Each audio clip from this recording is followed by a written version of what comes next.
अस्सलाम वालेकुम नाज़रीन। क्लास शुरू करने से पहले इस चैनल को सब्सक्राइब कर लें और बेल आइकन को दबा दें ताकि आपको नोटिफिकेशन मिलती रहे। आइए अब क्लास शुरू करते हैं। तो आज की क्लास में हम नज़्म फूल माला पढ़ेंगे जिसको बृजनारायण चकबस्त जी ने लिखा था।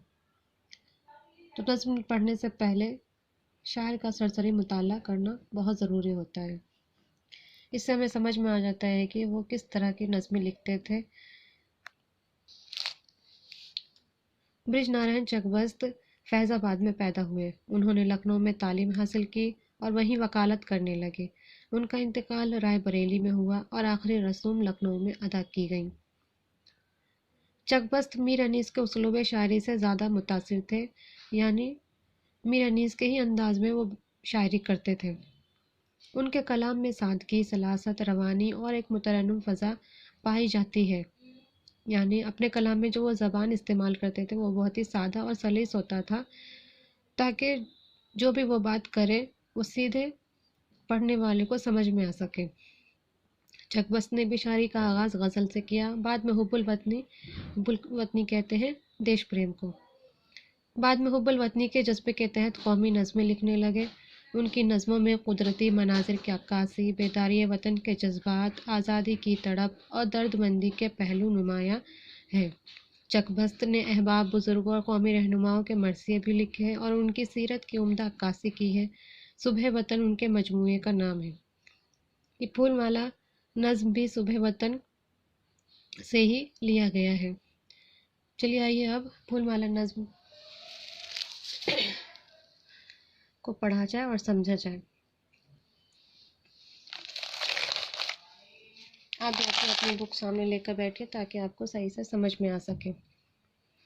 फूलमाला, और जो इसमें लिखा हुआ है बाद में उसको अपनी कॉपी में भी लिख लीजिए ताकि आपको आसानी हो। फूलमाला ये एक इस्लाही नज़्म है। इस्लाही नज़्म उसे कहते हैं जिसमें नसीहत की गई हो। इसमें शायर मुआशरे में फैल रही यूरोप की नस्ल पर तनकीदी नज़र रखते हुए अपने कौम के मर्द और औरत को नसीहत करते हैं कि अगर हम बिना सोचे समझे यूरोप की तहज़ीब और तमद्दुन को हद से ज़्यादा अपना लेंगे तो इससे पैदा होने वाले बुरे असरात हमारी आने वाली नस्ल पर भी असरअंदाज होगी। अगर हम अपनी तहज़ीब की बका चाहते हैं, यानी अपनी तहज़ीब को बचाना चाहते हैं, तो हमें पहले ख़ुद को इस नक़ल से आज़ाद करना होगा और अपनी तहज़ीब और सक़ाफ़त को अपनाना होगा। अब तशरीह करते हैं। मैं एक एक शेर की तशरीह करते जाऊंगी। तो सबसे पहले किसी भी शेर की तशरीह करने से पहले उसका सियाक़ व सबाक़ लिखना ज़रूरी होता है। तो हम लिखेंगे मंदरजा वाला शेर हमारी उर्दू की दरसी किताब नई आवाज़ में शामिल बृजनारायण चकबस्त की नज़्म फूलमाला से लिया गया है। शायर इस शेर में रफ़िश ख़ाम पे मर्दों की न जाना हरगिज़, दाग तालीम में अपनी न लगाना हरगिज़। शायर शेर में कौम को आगाह करते हैं कि तुम्हें उन भटके हुए आदमियों की गलत रास्ते पर बिल्कुल नहीं जाना, क्योंकि अगर तुमने ऐसा किया तो तुम्हारी तालीम और तरबियत शर्मसार हो जाएगी।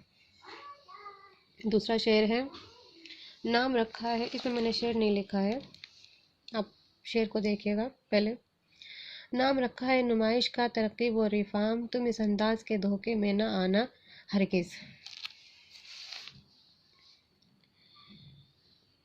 जो लोग तुमसे कहते हैं कि इस रास्ते पर चलने से तुम्हें तरक्की और कामयाबी मिलेगी, वो सब एक झूठ है, धोखा है। तुम्हें उनके इस बहलावे में नहीं आना। तुमसे यहाँ पे कौन मुराद है? तुमसे यहाँ पे हमारी कौम की माँ और बहनें मुराद है, जिन्हें शायर नसीहत करते हैं कि हमें उन रास्ते पर नहीं चलना जो रास्ता गलत है। अगर हम उस रास्ते पर चल तो सरासर इसमें हमारी ही बदनामी है और हमारी तालीम और तरबियत शर्मसार हो जाएगी। तीसरा शेर है, رنگ رنگ ہے جن میں مگر بوئے وفا کچھ بھی نہیں، ایسے پھولوں سے نہ گھر اپنا سجانا ہرگز۔